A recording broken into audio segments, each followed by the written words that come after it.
Bonjour tout le monde et bienvenue dans le podcast Insersite.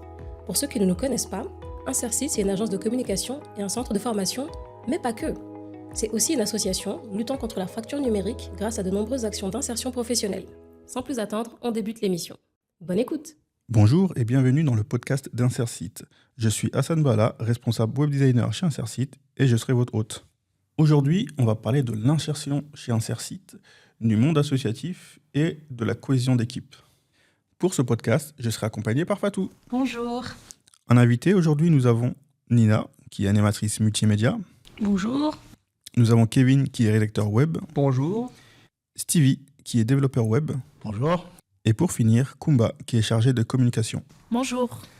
Alors pour commencer, est-ce que vous pouvez vous présenter, dire un peu ce que vous faites pour compléter les titres que je viens de vous donner? On va commencer par Stevie. Donc moi je suis développeur web chez Insersite, donc je m'occupe de tout ce qui est site internet et projets aussi web mobile, donc tous les projets digitaux de Insersite. D'accord. Moi je suis Kumba, je suis chargée de communication et je m'occupe de tout ce qui est stratégie des réseaux sociaux, des supports de communication et voilà. D'accord. Nina? Alors moi je suis animatrice multimédia, donc je m'occupe de animer différents ateliers, voilà, ça va dépendre un peu du public et de suivre un peu les projets. Donc d'habitude ça peut m'arriver moi d'enregistrer des podcasts, mais là bon, je vais être derrière le micro pour aujourd'hui. Aujourd'hui c'est ton invité. Voilà. Kevin? Alors bonjour à tous, moi c'est Kevin, je suis rédacteur web et donc je m'occupe de créer des contenus rédactionnels, que ce soit pour la communication d'Insersite, mais aussi pour des contenus pour les sites des clients. En fait, dès qu'il y a du contenu à rédiger, je suis là. Alors parmi vous, il y en a pour qui Insersite a été la première expérience professionnelle, d'autres à qui ça n'a pas été la première expérience. Du coup, est-ce que vous pourriez me dire, pour ceux à qui ça n'a pas été la première expérience, les différences qu'il peut y avoir entre Insersite et les autres emplois que vous avez déjà pu avoir? Alors moi, je trouve qu'il y a moins de pression que dans une entreprise normale. Parce que c'est un peu plus, je compare ça un peu à un labo d'expérimentation. Tu peux expérimenter en fait. Tu peux venir et proposer une idée. T'es pas limité à ton poste en fait. Il y a beaucoup d'entreprises où tu as ton poste, tu as tes missions, et tu sors pas de là et tu t'évolues pas en fait, parce que tu restes tout le temps dans les mêmes fonctions. Alors que là, s'il y a autre chose qui t'intéresse, tu peux demander et on va faire ouais d'accord, pas de problème, tu peux tester. Donc je pense qu'il y a ça déjà. Il y a le côté pouvoir expérimenter, tester des skills un peu partout. Pas forcément des skills qui ont beaucoup de rapport avec ton métier en fait. Donc, tu peux essayer d'autres métiers autres que le tien, on va dire. Ouais, voilà. Par exemple, si je veux faire de la photo alors que ça n'a rien à voir avec mon métier, mais je me dis ça m'intéresse, on va pas me bloquer, on va pas me dire non, toi tu restes à ton métier, tu fais ton job. On va faire non, si ça t'intéresse, pourquoi pas. Ici, on veut vraiment que tu développes des skills, peu importe lesquels en fait. Une grande ouverture d'esprit sur les métiers que tu pourrais faire. Pour continuer justement dans ce que Kevin disait, il y a aussi le côté, au-delà de pouvoir regarder aussi d'autres métiers, il y a le fait que même dans le métier qu'on fait chez Insersite, il y a aussi des prises de responsabilité, c'est-à-dire qu'on nous donne en fait la possibilité de prendre des risques dans ce qu'on fait. Donc, et je trouve aussi que Insersite nous laisse beaucoup l'opportunité de nous challenger et d'aller plus loin que ce qu'on sait faire en fait, tout simplement. Dans le métier qu'on fait en tout cas. Et tu as le droit à l'erreur aussi. Et on a le droit à l'erreur. Parce que dans une boîte, si tu fais une erreur, c'est limite on te licencie, truc comme ça. Exactement. Ici, tu peux te tester, tu peux faire des erreurs. Ouais, et question ambiance, est-ce que vous trouvez que chez nous, enfin chez Insersite et dans d'autres boîtes, est-ce que vous trouvez que c'est pareil, le côté social, les échanges entre les collègues, il y a des travails où lorsqu'on travaille, on est dans notre coin, on n'échange pas forcément avec les collègues, alors que là ici, juste hier, on a fait un repas tous ensemble. Que vous retrouvez ce genre de choses, vous avez pu retrouver ce genre de choses dans d'autres entreprises? Non, généralement. Non, faut dire la vérité. Je pose une question, je te dis non, parce que les autres entreprises, c'est très carré, on est très dans le monde entrepreneurial. Il y a le côté corporate, ok, mais c'est vrai qu'on reste très fermé. L'entreprise, c'est l'entreprise. Alors qu'ici, chez Insersite, il y a le côté, tout le monde le dit, et même dans les podcasts précédents, il y a le côté humain. Et ça, c'est un truc qui revient constamment. Donc, et on le voit à toutes les échelles de la boîte, en fait, tout simplement. Quitte chez nous, on quitte une famille qu'on a laissée dans notre maison. Quand on vient à Insersite, on a l'impression qu'on est dans une réelle deuxième famille, en fait. Et ça se ressent, en fait. C'est pas juste que du parler. C'est beau ça. Même il n'y a pas un côté hiérarchie, je trouve, en fait. On ne sent pas trop la hiérarchie. D'autres entreprises, on sent un peu plus qui est le patron. Là, on a juste le patron, donc on sait que c'est le patron. Le directeur, j'ai envie de dire, il aime bien dire une chose, c'est qu'il veut mettre tout le monde au même niveau. Ouais. Et justement, pour pas avoir cette pression. Et lorsqu'on disait aussi lors de la précédent podcast, on disait justement la seule pression que vous amenez ici, c'est la vôtre. Et c'est pas celle de l'association en tout cas. Vous avez d'autres choses à dire ? Par rapport donc, à l'ambiance générale. Oui. Moi, j'avais déjà été un peu en association, mais c'était une association beaucoup plus petite, on était moins nombreux, donc ça m'arrivait plus souvent de travailler seul.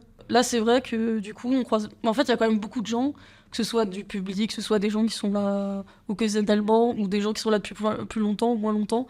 Il y a beaucoup de brassage, en fait, je trouve. Il y a quand même des gens régulièrement, des nouveaux. Ça permet quand même de fréquenter pas mal de gens avec des profils différents. Et je trouve que ça, c'est assez enrichissant parce qu'on va vraiment avoir plein de profils différents, plein de boulots différents. Et voilà, c'est ça qui est intéressant, je trouve. Kumba, alors toi, c'est pas forcément ta première expérience. Est-ce qu'on peut dire que c'est ta première expérience ou pas ? Je peux dire que c'est un peu ma première expérience parce qu'avant ça, j'avais juste fait McDo. Et clairement, McDo, c'était vraiment trop de pression. Il n'y avait pas forcément de bienveillance. Et c'est clairement ce que j'ai retrouvé chez Insersite. Je suis arrivée en tant que stagiaire et dès le début, ce que j'ai vu en premier, c'était vraiment la montée en compétences. C'était vraiment tout le monde en fait qui pousse tout le monde vers le haut. Est-ce que tu avais une appréhension en intégrant Insersite ? Ah, complètement, mais vraiment complètement. J'avais une appréhension parce qu'avant ça, du coup, j'étais en licence en langue étrangère appliquée que j'aimais pas du tout. Et j'ai toujours su faite pour la communication, entre guillemets, mais j'avais jamais eu l'occasion de vraiment pratiquer dans le monde professionnel. Je l'ai toujours fait, mais personnellement, quoi. C'était vraiment une occasion pour moi de vraiment savoir si vraiment c'était la voie, que c'était ma voie, quoi. Au McDo, on va dire que tu as déjà expérimenté le travail d'équipe, même si tu es sur un rythme un peu infernal, on va dire. Oui. Ici, parfois, tu as dû travailler tout seul, tu as dû mener tes propres projets. Oui. Et créer tes propres projets. Comment tu as trouvé cette expérience ? Franchement, ça n'a rien à voir, mais vraiment rien à voir. Comme je l'ai dit tout à l'heure, là, c'est totalement la bienveillance. C'est-à-dire, si tu n'as pas terminé un truc, par exemple, on ne va pas forcément te mettre la pression, genre comme si c'était la fin du monde. En gros, on va te faire comprendre qu'il faut quand même faire le travail qu'il faut. Mais voilà. Moi, c'est Fatou. Kumba, par rapport à ce que tu viens de dire et ton arrivée chez Insersite, donc effectivement, tu es arrivé en tant que stagiaire. Et comment tu as fait pour te retrouver, changer de poste et en plus te retrouver avec un contrat en alternance ? Qu'est-ce qui a fait que tu changes de statut ? Qu'est-ce que tu as dû faire ? Déjà, quand je suis arrivée au tout début, j'ai fait des propositions, on va dire. Je me suis vraiment, sans me lancer des fleurs, je me suis vraiment donnée à fond pour le coup. J'avais 3 mois de stage et je me suis vraiment donnée à fond. Et en fait, de toute façon, je sentais en fait comme donner ma chance. Je sentais comme laisser faire les choses. Je sentais, comme Kevin il l'a dit tout à l'heure, qu'il n'y avait pas forcément de hiérarchie. C'est-à-dire quand je suis arrivée, que par exemple, mon stage, c'était en community management, et que j'étais en face des vrais community managers, entre guillemets, il n'y avait pas genre on t'écoute pas parce que tu es stagiaire. Il n'y avait pas forcément ça. C'est-à-dire qu'ils étaient tous ouverts à apprendre même des choses, pour le coup, qu'ils ne connaissaient pas forcément. Au fil du temps, je pense que l'esprit d'équipe, encore une fois, la bienveillance a fait que ça s'est bien passé. Par la suite, j'ai fait un CDD, il me semble. J'ai fait un CDD de 3 mois et je suis retournée en cours et je suis revenue en tant que community manager. Moi, je pourrais rajouter que quand tu t'es vendu là, pendant tes 3 mois, là, où tu te disais tu te jettes pas de fleurs, moi, j'appuie ça. Parce que justement, à ce moment-là, tu es venu, tu as créé notre TikTok qui s'est envolé et ça a super bien marché. Et je pense que c'est là où tu as marqué ton empreinte chez Insersite. Donc bravo en tout cas pour ça. Mis à part Nina, du coup, qui a déjà travaillé dans le monde associatif, est-ce que vous connaissiez le monde associatif et quelle vision vous avez de Insersite avant d'intégrer Insersite ? Moi, perso, avant d'arriver, j'ai un peu regardé les réseaux sociaux. En fait, je trouvais que ça n'avait rien à voir avec ce que j'ai vu par la suite. C'est-à-dire que lorsque tu as intégré Insersite et ce que tu as vu sur Internet, ça n'avait rien à voir ? Ouais, ça n'avait rien à voir. Déjà, j'étais très stressée et quand j'ai regardé, c'était moins humanisant. que quand je suis arrivée. Voilà. Moi, le côté associatif, c'est la première fois. J'ai jamais fait un associatif. Et un associatif, je connaissais pas. Même au niveau de l'entretien, je dois avouer que je connaissais pas vraiment. Ah, toi, tu es venu à l'entretien, tu connaissais pas? T'as de la Je crois chance. que je m'étais trompé. Et en fin de compte, notre directeur, Ibrahima, m'a convaincu en m'expliquant et tout. Et c'est vraiment, il m'a convaincu qu'à l'entretien. Et puis même, c'est les premières semaines et tout que ça m'a conforté. J'ai vu que c'était vraiment porté sur l'humain. Il y a beaucoup de boîtes où l'objectif, c'est que la boîte évolue. C'est que c'est la boîte qui gagne en puissance. Alors qu'un CRC, j'ai l'impression que c'est pas la boîte qui doit évoluer ou gagner en puissance, c'est vraiment les personnes qui la constituent. L'objectif, c'est que c'est les employés qui évoluent. Donc, C'est pas les chiffres, c'est les personnes qui le constituent, quoi. Ils seront plus contents de voir quelqu'un qui gagne en compétences, qui gagne en certification, en skills, plutôt que la boîte qui lui fait des chiffres.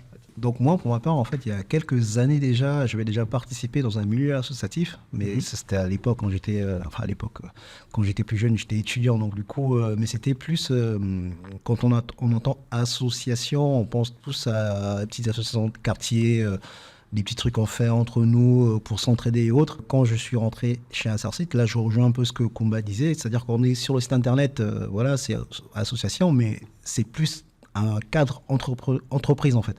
Donc quand je suis rentré, je suis arrivé, ça ressemblait pas du tout à une association. Moi, pour moi, je venais dans une vraie boîte, une vraie entreprise bien carrée. Et après, au fil du temps, je me suis rendu compte qu'il y a quand même ce petit côté associatif qui est quand même présent, donc qui est l'ADN justement de la société. Mais c'est marrant parce que quand on y est, on a l'impression qu'on est dans une vraie société, mais je me répète peut-être, mais toujours avec l'esprit humain. Mais c'est vrai que l'association, on pense souvent à bénévolat aussi. Exactement. Tu vois, quand on y Ouais, est, association c'est bénévolat. Ouais, association de quartier, Le les sens de gens quartier, qui viennent de voilà, temps donc, en du temps. coup, moi, c'est pas cette image que j'avais avant de rentrer dans la société. Donc, pour avoir participé un peu à quelques assos, c'était pas du tout ça. Ina, toi, l'association où tu étais avant, c'était une association comme la nôtre ou c'était vraiment du bénévolat, ce genre de choses? Moi, c'était un service civil en fait. Mais c'était une association beaucoup plus petite. Bon, après, c'était dans l'audiovisuel, donc il y avait quand même des points communs. D'accord. Mais c'était une association plus petite. Je trouve qu'ici, c'est un peu plus professionnel, entre guillemets, où je trouve que c'est une association du coup plus détendue, qui fait plus de choses par rapport à plus modeste. Et c'est vrai que, comme moi, je suis pas mal en contact avec le public. Quand je suis arrivée, je trouvais qu'effectivement, il y avait beaucoup de choses différentes, avec différents publics. Et ça, je trouve que c'est assez unique quand même d'avoir autant d'impact comme ça avec différents publics. Des fois, en l'espace de peu de temps, il peut y avoir avec des personnes âgées, des primo-arrivants, des enfants. Et c'est là que je trouve qu'en fait, on voit que c'est une association qui est vraiment développée dans son territoire et qui est vraiment ancrée et qui cherche à faire participer tout le monde dans la ville. Et ça, c'est ça que j'ai trouvé assez différent d'autres associations, par exemple, qui peuvent être un petit peu plus centrées sur un seul public, par exemple. Comme on le disait, on peut avoir une vision d'association de quartier, qui peuvent avoir des dons, qui peuvent être dans des petits locals, etc. Nous, il faut dire qu'on est assez conséquent aujourd'hui.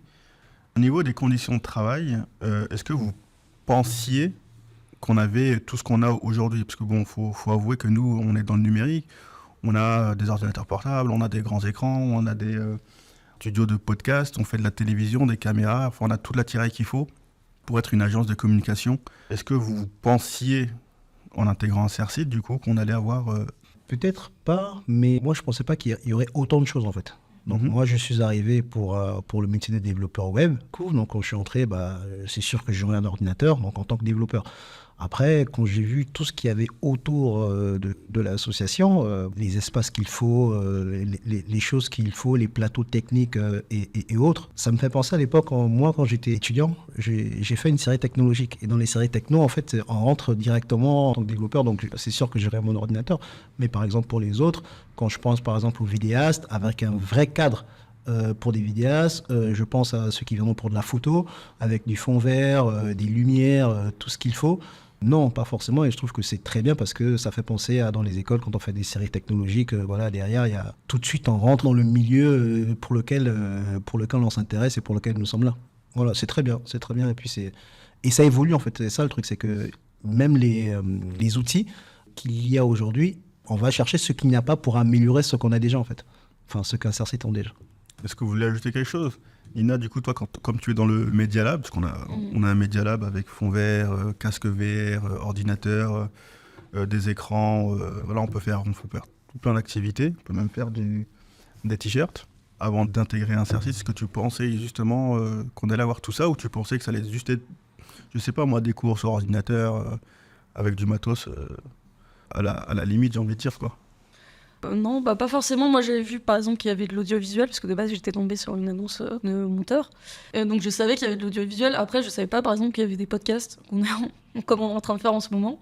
Et ça, ouais, pour le coup, je pense que c'est assez rare. Les associations, on peut aller enregistrer des podcasts, même avec des adolescents, des enfants, comme on a fait cet été. Quand même assez peu commun. Et c'est vrai que dans le Media Lab, du coup, on a pu expérimenter pas mal de choses. Donc, au niveau des podcasts, on a des tablettes graphiques aussi, donc pour faire du dessin numérique. Des casques VR aussi. Donc ça, c'est toujours sympa, un peu quand les gens arrivent, ils connaissent pas trop l'endroit, on leur fait essayer les casques VR. Donc bon, il y en a, ça les rend malades, ils aiment pas trop. Mais la plupart des gens, franchement, ils ont pas forcément déjà testé dans leur vie, parce que tout le monde n'a pas l'occasion. Même toute l'équipe Insersit a pu essayer les casques VR. C'est vrai. C'est assez marrant. Et c'est assez ludique. Donc je trouve ça bien de mettre à disposition plusieurs choses différentes qui sont assez ludiques, qui sont dans la créativité, même si ça reste dans le numérique. Parce que je trouve que c'est une bonne porte d'entrée pour les personnes qui connaissent pas forcément. Et pour, comme tu dis, pour l'équipe aussi, c'est chouette.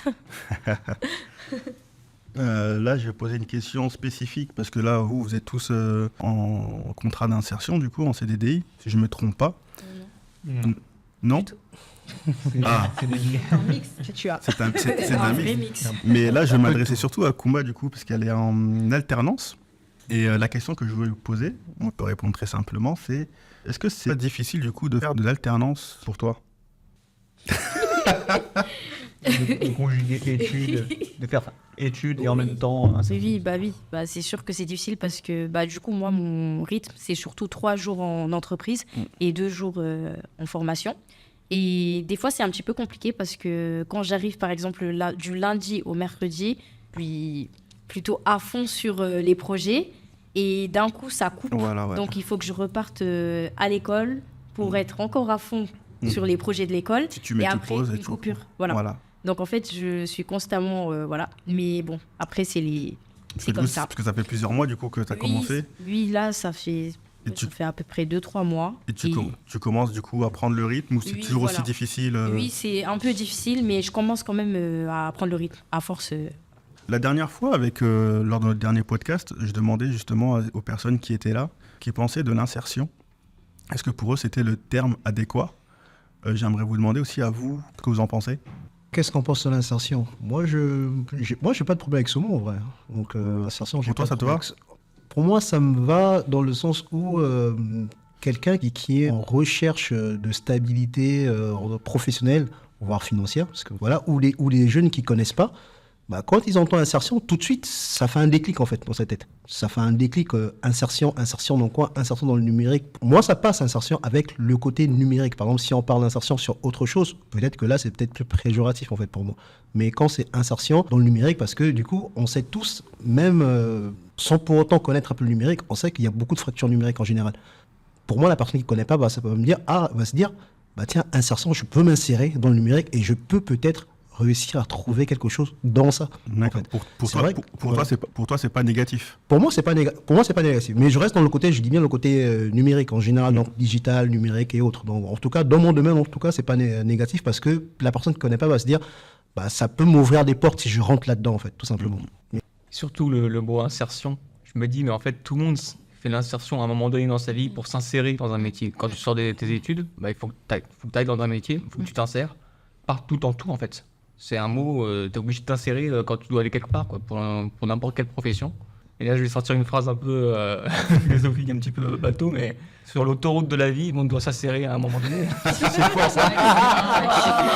Allez, pas mal, celle-là. Allez, c'est pour moi, c'est cadeau. Mais du coup, à t'entendre, on dirait que c'est plus fait pour les jeunes, alors que l'insertion, c'est fait pour tout le monde. Ouais, pour tout le monde, en fait, ouais. Ouais, j'avoue que l'insertion, moi, je pense plus que... Quand tu veux rentrer dans un métier où tu veux obtenir le fait juste de postuler, tu vois, c'est que tu veux t'insérer dans ce poste, ce métier. Donc, d'accord. Après, il y a une connotation, on a l'impression que l'insertion c'est mauvais ou je sais pas quoi, mais. En fait, le mot dit tout son sens, en fait. Insertion, en fait. Il y en a qui font souvent amalgame entre insertion et réinsertion. Ouais. Ça peut être. Après, sans trop te couper la parole, moi je pense que c'est c'est mal vu, surtout, je pense, bon, on va aller dans le cadre un peu justice et autres. Moi, je pense que ce sont les personnes qui doivent accompagner les jeunes ou les personnes qui doivent s'insérer font mal passer le message. Parce que réinsertion et insertion, c'est deux trucs mais complètement différents en fait. Mais la personne qui sort d'une réinsertion, qui fait une réinsertion, aura, si on lui fait comprendre que c'est de l'insertion, lui va quitter de là en disant bah, c'est de l'insertion. Alors qu'il faut qu'il comprenne que c'est de la réinsertion, en fait, tout simplement. C'est aussi ça, je pense que c'est aussi à nous, à vous, à Insersit, à tout le monde, de faire passer le message, en fait. Donc, c'est bête et méchant, mais c'est de l'enseignement, tout simplement, en fait. Tu vois. Ouais, je suis assez d'accord. Après, je trouve que le mot insertion, pour le coup, pour Insersit, c'est de mise, parce que, bon, y a déjà notre insertion au niveau des CDDI, par exemple, mais aussi sa vocation à insérer des jeunes, par exemple, ou des personnes en fracture numérique, donc de les faire découvrir des métiers, ou de leur permettre d'utiliser le numérique. Donc, pour le coup, moi, je trouve que c'est un mot qui correspond bien à Insersit. Après, en soi, mes insertions, oui, ça me dérange pas forcément comme mot, mais c'est vrai que de base, de toute façon, tout le monde part un peu avec un bagage, que ce soit des études ou d'autres travails qu'il y a eu avant. Et donc, en fait, après l'insertion, ça peut être tout simplement changer de voie professionnelle, ou permettre aussi d'avoir un travail un peu plus stable, ou de rebondir, en fait. C'est pas juste, on sort pas de nulle part, voilà, en insertion, mais souvent c'est des tremplins ou des choses comme ça qui vont nous aider un petit peu à concrétiser ce dont on a envie professionnellement. Du coup, moi, je rejoins tout ce qu'ils ont dit, particulièrement Kevin. On est tous amenés à un moment donné à nous insérer dans la vie professionnelle. Donc pour moi, c'est pas le mot en lui-même, c'est plus le sens qu'il prend dans la société d'aujourd'hui. Donc voilà, on est tout de suite, entre guillemets, stigmatisé dès qu'on dit qu'on est en insertion. C'est juste ça qui est dommage. Bah justement, pour reprendre, en fait, je pense que c'est à nous d'enseigner aux gens ce mot-là, insertion. Et c'est pas à nous de dire non, c'est pas bien. Non, en fait, c'est à nous de dire aux gens, mais en fait, l'insertion, ça signifie ça. C'est pas forcément. On l'utilise beaucoup dans le milieu carcéral, mais en fait, c'est pas que ça, en fait. Du coup, donc, lorsqu'on fait notre communication externe, qu'on va parler à des partenaires, à des écoles, je sais pas, au Pôle emploi, on va leur dire voilà ce qu'on fait. Lorsqu'on va recevoir des jeunes, leur expliquer ce qu'on est, qu'on fait de l'insertion, de bien détailler et de ne pas qu'ils fassent amalgame avec la réinsertion, par exemple.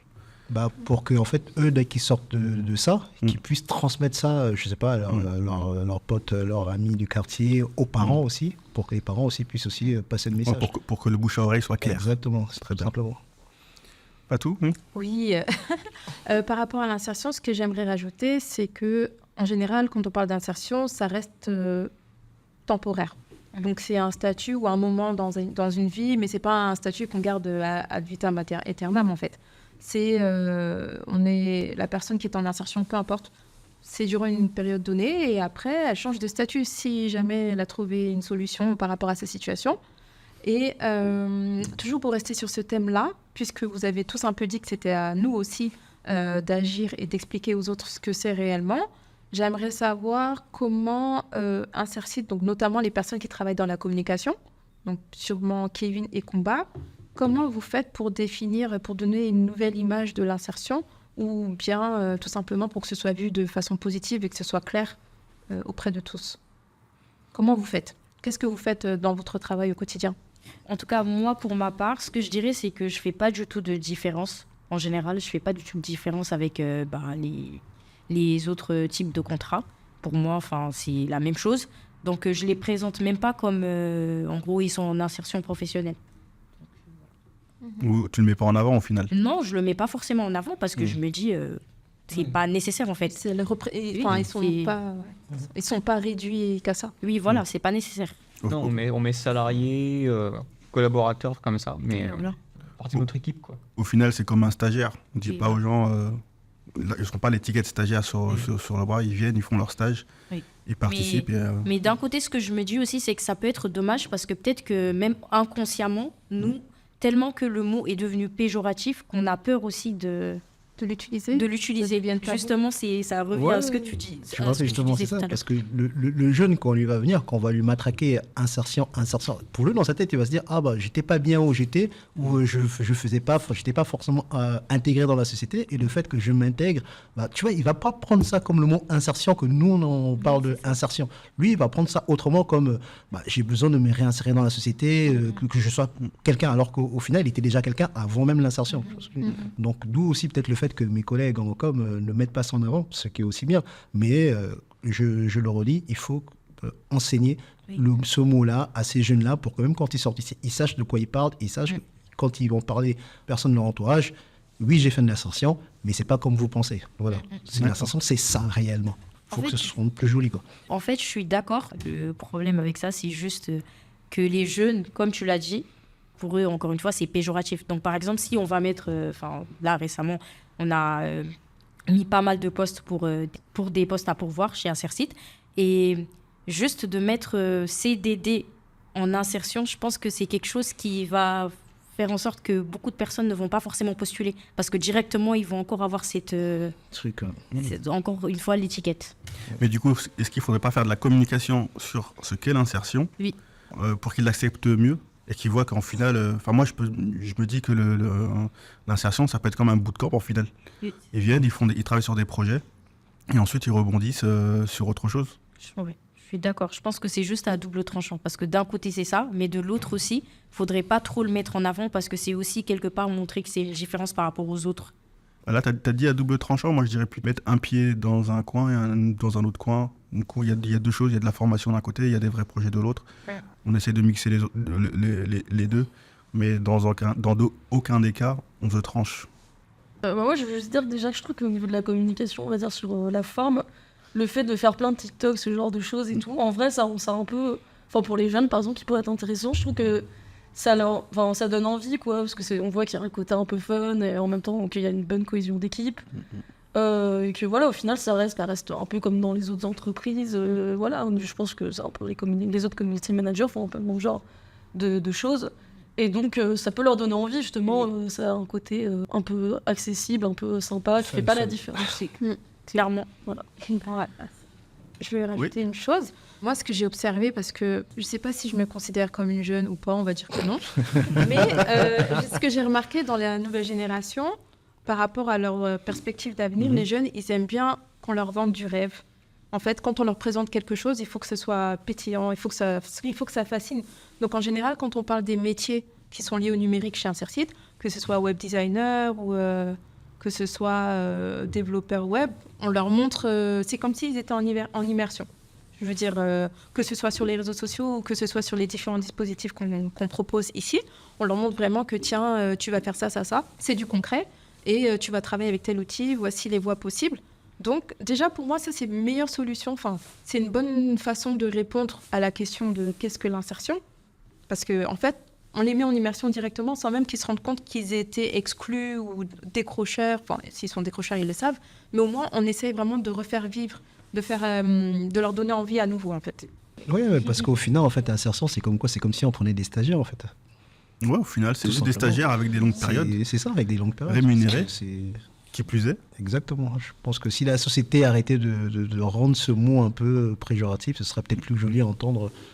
Alors, j'ai une dernière question, et là c'est le moment de faire vos doléances, parce que ça va être écouté aussi par le directeur. Est-ce que vous pensez qu'il manque quelque chose à Insercite ? Est-ce que vous pensez qu'il manque quelque chose ou doléances matérielles ou d'idées, enfin peu importe. Ouais, moi je pense que il y a encore beaucoup à faire à Insercite. Donc, parce que moi j'ai aussi une vision un peu future, même si je ne... Voilà, c'est très bien, continue. Ouais. Dans ma vision future, je pense qu'avec tout ce que Insercite propose, développement web, vidéaste, community manager, je pense qu'il y a aussi le côté aussi ingénierie sonore aussi qui manque aussi supplémentaire, parce que ça aussi ça fait partie aussi du numérique, c'est-à-dire qu'il y a toutes les structures, il y a beaucoup d'outils pour tous nos métiers. Bon, en fait, ce que tu demandes, toi, c'est des postes supplémentaires. Parce que c'est de la technique supplémentaire. C'est de la technique supplémentaire. Parce que dans le métier de numérique, il y en a qui vont arriver, qui vont dire je vais être dev, je vais être community, je vais être machin. Mais il y en a qui vont dire je vais être ingénieur son, par exemple. Bon, on ne peut pas. Est-ce qu'il n'y en a pas ? Exactement. Voilà. Donc ça peut être aussi dans le futur quelque chose d'utile. Hein, si possibilité il y a, bien sûr. Hein, donc pour toi, c'est plus de la technique, de l'humain, plutôt que du matériel. Parce que tu trouves qu'au niveau matériel, par exemple, on a déjà tout ce qu'il faut. On peut déjà tout produire. Il y a tout ce qu'il faut, mais il faut encore en avoir davantage. Bien sûr, tout est moyen de financement en fonction des opportunités. Voilà, quand je parle d'ingénierie sans, il y a aussi un matos derrière qu'il faut gérer. Je parle là dans mon métier, par exemple, dans le monde du dev. Il y a des trucs supplémentaires qu'il nous faudrait, mais on se contente de ce qu'on a parce que c'est utile, c'est déjà bien. Mais on pourrait demander plus, en fait, tout simplement. Voilà. Kevin, Kumba, Lina, vous avez des exigences, des doléances, pardon. Est-ce qu'on exige quelque chose? Non, excusez-moi, des doléances. Piège, attention. Qu'est-ce que vous souhaiteriez? Moi, je dirais améliorer beaucoup de choses, je peux. Là, par exemple, le studio photo. Mhm. Voilà. Elle a des trucs de base. Et voilà. Et peut-être repeindre l'énergie là. Ouais, je pense qu'il faudrait prendre plus attrayant. Espace 53. D'accord. T'as pas fini, Stevie, encore? Non, j'ai pas fini parce que du coup, ça me traverse. Parce qu'en vrai, si on réfléchit encore avec une vision encore plus lointaine, je me dis, un Sarcite existe qu'au Muro. Moi, je connais qu'un Sarcite au Muro pour le moment ici. Pourquoi un Sarcite ne peut pas aller jusqu'en province, dans la France, et pourquoi pas s'étaler dans d'autres pays éventuellement? Parce que ce qu'un Sarcite fait ici pour les Mureaux, je trouve que ça peut être utile. Moi qui ai grandi en Bretagne, par exemple, à Rennes. Rennes, c'est une ville, il y a beaucoup d'étudiants, il y a beaucoup de jeunes aussi, il y a beaucoup de personnes qui veulent entendre le numérique. Pourquoi pas à Rennes? Pourquoi pas en Afrique? Pourquoi pas? C'est une association qui, moi, je pense, a vocation à aller plus loin que ce qu'elle est déjà, en fait, tout simplement. Très bien. Donc toi, tu veux qu'on se développe en France et à l'international? Et à l'international, carrément. C'est des grosses ambitions, mais c'est possible. Moi, de ce que j'ai vu, je pense que c'est possible. On a déjà eu des actions humanitaires au Maroc et au Sénégal. Voilà. Après, se développer, je pense que, comme tu l'as dit, Nina, c'est prévu. Oui. Mais après, voilà, comme tu as dit tout à l'heure, ce qui nous manque, c'est les compétences pour les développer. Enfin, on pourrait aller chercher. J'ai une dernière question à vous poser, d'accord, qui va dévier un peu de tout ce qui est insertion ou de vos postes. Est-ce que le monde du numérique, pour vous, est compatible avec l'écologie selon vous? Dans le milieu du dev, c'est possible. En tout cas, pour ma part, c'est possible. Parce qu'on peut faire des sites internet éco-responsables, en fait.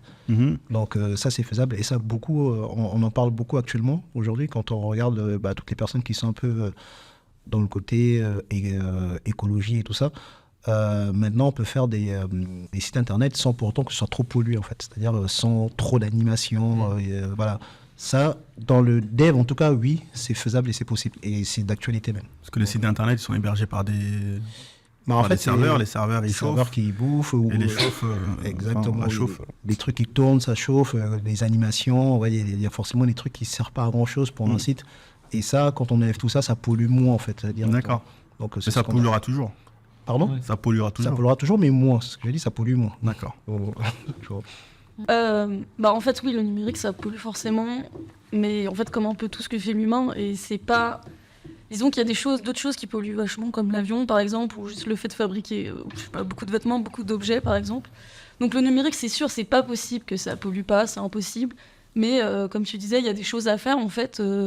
Donc pour peut-être au niveau des données, des choses comme ça, économiser un peu l'électricité. Mais de toute façon, l'écologie, c'est quelque chose, on ne pourra pas faire l'impasse dessus dans les années à venir. Et on va pas pouvoir non plus changer complètement notre mode de vie. Donc je pense qu'il faudra de toute façon bien adapter le numérique à l'écologie, parce que il va falloir forcément associer les deux à un moment ou à un autre, comme tout le reste, en fait. Tout le reste de notre mode de vie, donc c'est pas possible que ça pollue pas du tout, comme toutes les activités humaines, mais je pense que ça peut quand même être un minimum compatible. D'accord. Kumba, tu voulais dire quelque chose? Oui. Moi, je pense que c'est possible. Actuellement, on est justement en train de développer notre dimension RSE, un peu plus, et on a même participé à un festival, justement, Planète Résilience, qui était avec une association justement dans l'écologie universelle. C'est ce sur quoi ils travaillaient? Le numérique, l'écologie? Oui. D'accord. Ok, donc je reprends les propos de Kumba pour rebondir. Effectivement, il y a quelques mois, Insercite a pu collaborer avec une autre association qui s'appelle Écologie universelle. Eux, ils se sont vraiment focalisés sur l'écologie et ils ont même créé un festival durant quelques jours. Donc nous, Insercite, on a pu contribuer, on a pu travailler avec eux. On leur a créé leur site. D'ailleurs, Hassan, il me semble que tu étais derrière. Effectivement. Tu t'en rappelles bien. Mais moi, de mon côté, en fait, je devais intervenir sur une table ronde qui avait comme thématique l'écologie responsable. Donc, j'ai dû faire des recherches dessus et j'ai vraiment découvert qu'effectivement, il y avait un lien entre le numérique et l'écologie, notamment quand on parle de sobriété numérique. Je crois que c'est toi, Stevie, qui a parlé Enfin, tu as parlé du développement, enfin, de la création des sites éco-responsables. Comme Lina l'a dit aussi, on peut faire un effort, enfin, chacun peut faire un effort dans sa façon d'utiliser le numérique, soit vider sa boîte mail assez régulièrement pour pas trop user du stockage, parce qu'après, il y a les serveurs. Enfin, c'est tout un cheminement, mais je pense qu'on peut tous, on a tous notre rôle à jouer dedans, en fait. Donc oui, on peut faire quelque chose. D'accord. Alors tout à l'heure, tu parlais du RSE. Bon, on va pas en parler aujourd'hui, je te rassure. Mais je pense qu'on va y consacrer justement un prochain podcast, parce qu'il y a d'autres personnes du coup qui ont travaillé dessus au sein d'Insersite. Et du coup, lors d'un prochain podcast, on aura le temps d'approfondir tout ça, et notamment de l'écologie. Ah, Fatou, tu voulais dire quelque chose ? Non, en fait, elle a parlé de RSE, mais ça veut dire quoi, RSE juste... C'est quoi le sigle ? Ouais, RSE. C'est responsabilité... Responsabilité sociale des entreprises. Social Ouais, des entreprises. et environnementale. Voilà, donc c'est ça. Du coup, je vous remercie tous pour ce podcast. Merci à toi. Merci. Du coup, on se retrouve très bientôt pour le prochain numéro. Au revoir. Venez chez Insersite.